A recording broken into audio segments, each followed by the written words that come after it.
जय हिंद, वंदे मातरम। दोस्तों, स्वागत है आपका आपके फेवरेट एजुकेशन प्लेटफॉर्म तेजस कोचिंग क्लासेस में। और लगातार आपके दिल्ली पुलिस की क्लास आ रही है। पहला क्वेश्चन आपका ये रहा, निम्नलिखित में से कौन सा शिलालेख सुदर्शन झील नामक झील का पुनरुद्धार कार्य किए जाने का वर्णन करता है? तो कौन सा शिलालेख हो जाएगा इसका? बिल्कुल, रुद्रदमन का जूनागढ़ शिलालेख। अगला क्वेश्चन है, सिबिल के संक्षिप्त नाम से जाने जाने वाली एजेंसी निम्नलिखित में से किस क्षेत्र से संबंधित है? सीबीएल क्या है? सीबीएल है मतलब credit information bureau India limited. इसमें क्या है? इसमें जो आपके क्रेडिट संबंधी जो भी जानकारी है वो सब कुछ इसमें बताया जाता है। किससे? बैंकिंग क्षेत्र से। बिल्कुल। असहयोग आंदोलन के दौरान निम्नलिखित में से किस प्रांत में चोरी चोरा कांड घटित हुआ था? किस प्रांत में हुआ था? तो आपके हो गए संयुक्त प्रांत में हुआ था। तो आपके एकदम सही होने वाला है।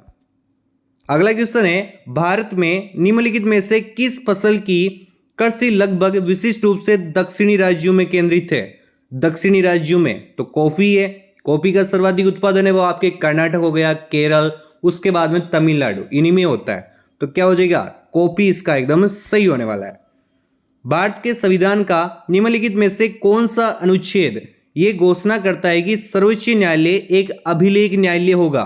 तो कौन सा अनुच्छेद करता है ये घोषणा? अनुच्छेद 129। क्या हो जाएगा? अनुच्छेद 129 इसका एकदम सही होने वाला है। निम्नलिखित में से किस राज्य में इंद्रावती नदी पर चित्रकूट जलप्रपात है? तो चित्रकूट जलप्रपात है। इसको और किस नाम से जाना जाता है आपके? और किस नाम से जाना जाता है इसको?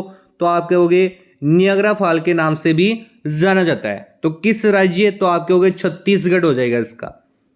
अगला है, मेगरसन कार्लसन किसके एक अंतरराष्ट्रीय शतरंज खिलाड़ी थे?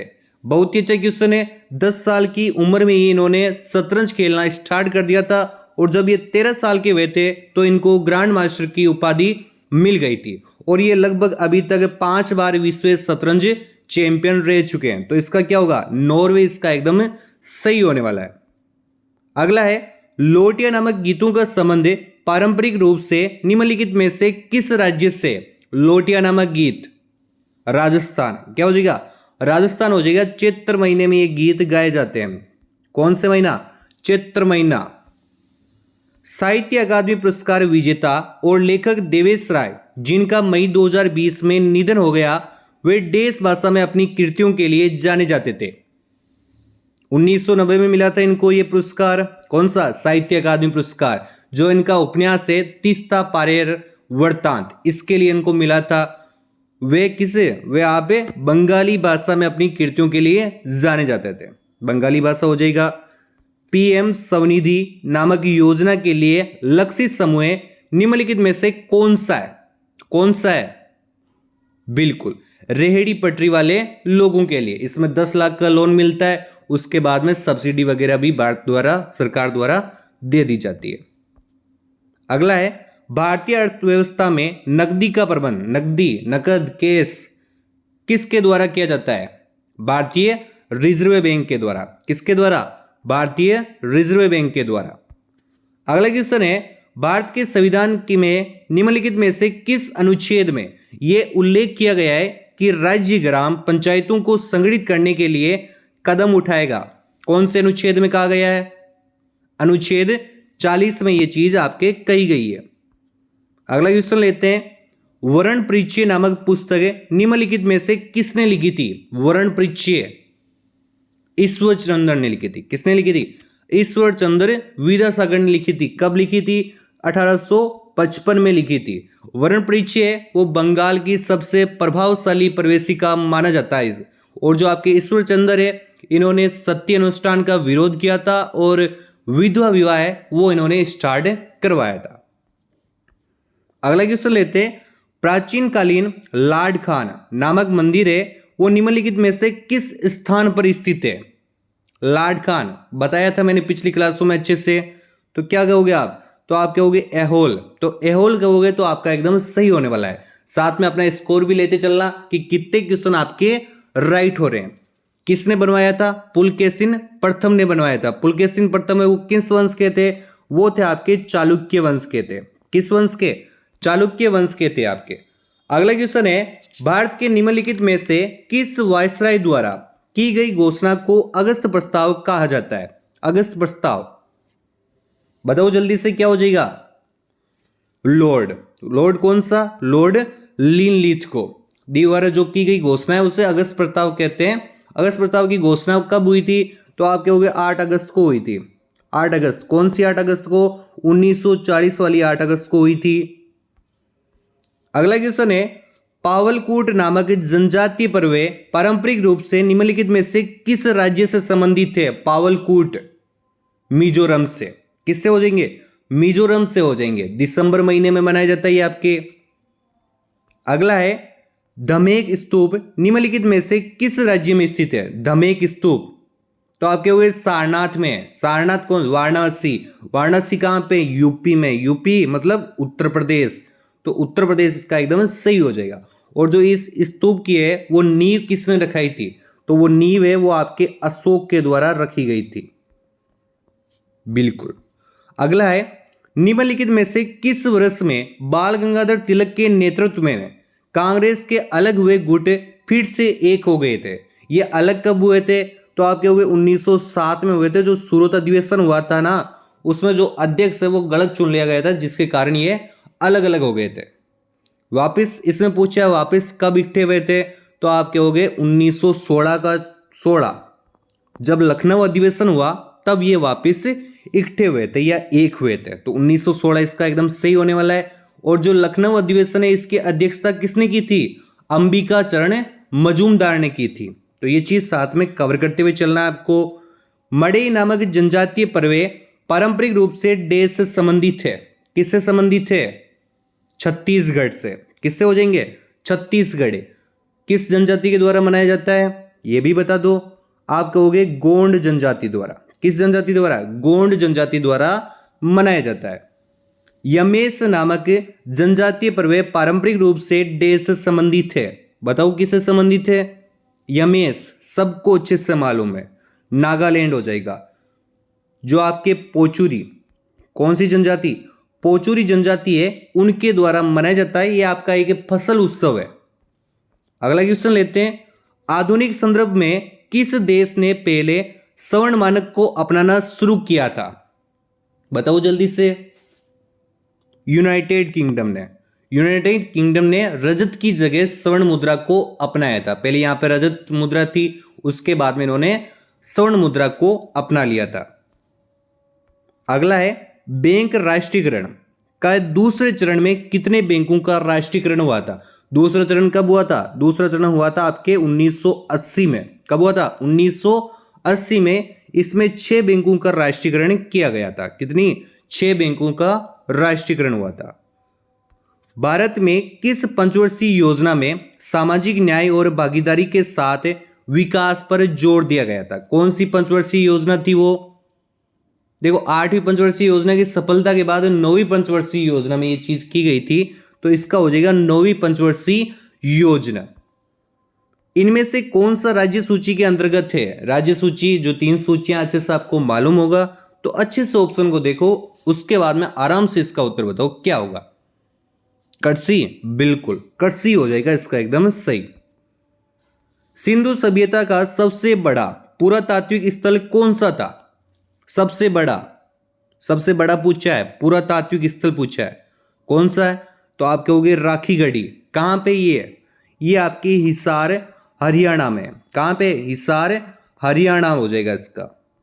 अगला क्वेश्चन लेते हैं, किसकी अनुमति से अंग्रेजों ने सूरत में अपना पहला कारखाना स्थापित किया था? किसकी अनुमति ली थी इन्होंने? तो इन्होंने ली थी जहांगीर की। किसकी? जहांगीर की। स्थानीय स्वशासन के जनक के रूप में कौन जाना जाता है? स्थानीय स्वशासन के रूप में के जनक के रूप में कौन जाना जाता है? लॉर्ड रिपिन को जाना जाता है। अगला है, इंग्लिश साप्ताहिक न्यू इंडिया किसने शुरू किया था? बहुत ही अच्छा क्वेश्चन है। न्यू इंडिया है, किसने शुरू किया था? बिपिन चंद्र पाल ने किया था। इनको क्रांतिकारी विचारों का जनक भी कहा जाता है। क्या कहा जाता है? क्रांतिकारी विचारों का जनक भी कहा जाता है। इन्होंने कई अखबार निकाले थे, जिनमें देखो एक तो न्यू इंडिया हो गया जो आपके साप्ताहिक था, और एक आपके परिदर्शक है जो भी आपके साप्ताहिक था। तो ये चीज अच्छे से ध्यान रखना। और इन्होंने एक निकाला था जो दैनिक अखबार था, वो था वंदे मातरम। वंदे मातरम है वो आपके दैनिक अखबार था। अगला क्वेश्चन लेते हैं, नालंदा महाविहार की स्थापना किसने की? नालंदा महाविहार की स्थापना है वो किसने की थी? तो किसने की थी आपके? कुमारगुप्त ने, बिल्कुल कुमारगुप्त के द्वारा की गई थी। यह दुनिया का सबसे पुराना विश्वविद्यालय के रूप में ही होता है आपके। अगला है, भारत की जनगणना 2011 के अनुसार निम्न में कौन सा भारत का सबसे कम आबादी वाला राज्य है? कम आबादी वाला सिक्किम, और क्षेत्रफल की दृष्टि से दूसरा सबसे छोटा राज्य है आपके। अगला क्वेश्चन है, निम्नलिखित में से कौन सा राज्य भारत का सबसे बड़ा कोयला भंडार है? सबसे बड़ा कोयला भंडार कौन सा हो जाएगा?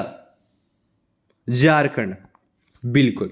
अगला क्वेश्चन लेते हैं, निम्नलिखित में से कौन सा ईंधन तत्व नहीं है? कौन सा ईंधन तत्व नहीं है इसमें? हीलियम, बिल्कुल हीलियम नहीं है। ये आपके एक तो अज्वलनशील और बहुत ही हल्की गैस है। ये आपके कोई सा ईंधन तत्व नहीं है। इसकी खोज किसने की थी? तो आप कहोगे फ्रैंकलिन ने की थी। किसने की थी? फ्रैंकलिन ने की थी, और आपके लोकहियर, इन दोनों ने मिलकर इसकी खोज की थी। अगला लेते हैं, भारत ने किस पहल के रूप में अपनी धरोहर अपनी पहचान योजना की? बताओ जल्दी से। 2017 में रामनाथ कोविंद ने शुरू की थी। रामनाथ कोविंद आपके पहले राष्ट्रपति थे, है ना। अभी तो आपके द्रौपदी मुर्मू है। पर्यटन पर्वे के रूप में क्या हो जाएगा? पर्यटन पर्वे हो जाएगा इसका। उच्च शिक्षा में कौशल विकास कार्यक्रम को शामिल करने वाला पहला राज्य कौन बन गया? कौन बन गया? राजस्थान। 2017 में शुरू की थी इन्होंने। हाल ही में प्रधानमंत्री मोदी ने कहां 511 प्रमोद महाजन ग्रामीण कौशल्य विकास केंद्रों का शुभारंभ किया है? बताओ जल्दी से, कहां पे किया है? महाराष्ट्र में। कहां हो जाएगा?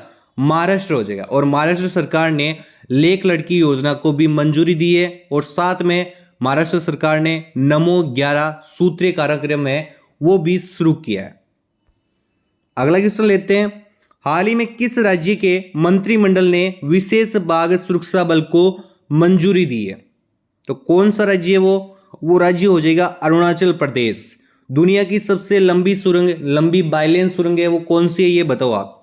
सेला सुरंग है, वो आपके अरुणाचल प्रदेश में ही है। तो ये चीज साथ में ध्यान रखते हुए, ये आपके लगभग ऑलमोस्ट कंप्लीट हो रही है, लगभग कंप्लीट होने वाली है आपके। हाल ही में जारी ग्लोबल रिमोट वर्क इंडेक्स में कौन शीर्ष पर रहा है? कौन रहा है शीर्ष पर? डेनमार्क, बिल्कुल डेनमार्क रहा है। जो करंट की न्यूज साथ में लिखते चलते हैं उनको ये क्वेश्चन राइट होंगे उनके। हाल ही में राष्ट्रपति द्रौपदी मुर्मू ने किस राज्य के नए राज्यपाल की नियुक्ति की है? बताओ जल्दी से। त्रिपुरा और ओडिशा, इन दोनों की है। त्रिपुरा में आपके इंद्रसेना रेड्डी है, वो नई राज्यपाल बनी है। और ओडिशा की बात कर लें तो ओडिशा में आपके रघुवर दास, जो कि झारखंड के पूर्व मंत्री थे, पूर्व मुख्यमंत्री, पूर्व सीएम थे, उनको बनाया गया है। अगला है, हाल ही में किसके द्वारा लिखित पुस्तक रिवर स्विमिंग को लॉन्च किया गया? ये पुस्तक अच्छे से ध्यान रखना, पूछे जा सकते हैं इससे क्वेश्चन। बताओ जल्दी से क्या होगा? रिवर स्विमिंग अभी लॉन्च हुई है अशोक टंडन के द्वारा। किसके द्वारा? अशोक टंडन है। और जो आपके विवेक अग्निहोत्री है, इन्होंने the book of life my dance with Buddha for success वो अभी लॉन्च की इन्होंने। और आपके साथ में ये भी ध्यान रखना है, लीना कमार ने अपनी जो पुस्तक है वो द ऑटोग्राफी ऑफ गॉड वो लॉन्च की। और जो आपके लीना कमार है, इनकी पहली पुस्तक है ये।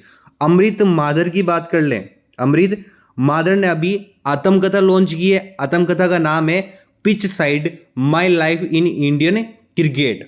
तो ये चीज अच्छे से नोट कर लेना, बहुत ही इंपॉर्टेंट चीज है ये। हाल ही में कहां भगवान बुद्ध की 51 फीट ऊंची प्रतिमा स्थापित की जाएगी? कहां पे की जाएगी? मेरठ, झांसी, कौशाम्बी या फिर आगरा? कहां पे होगी? झांसी में नहीं, कौशाम्बी में होगी। कौशाम्बी इसका एकदम सही होने वाला है। क्लास अच्छी लगी हो तो जरूर लाइक करना। मिलते हैं आपको अगली क्लास में। जय हिंद, वंदे मातरम दोस्तों।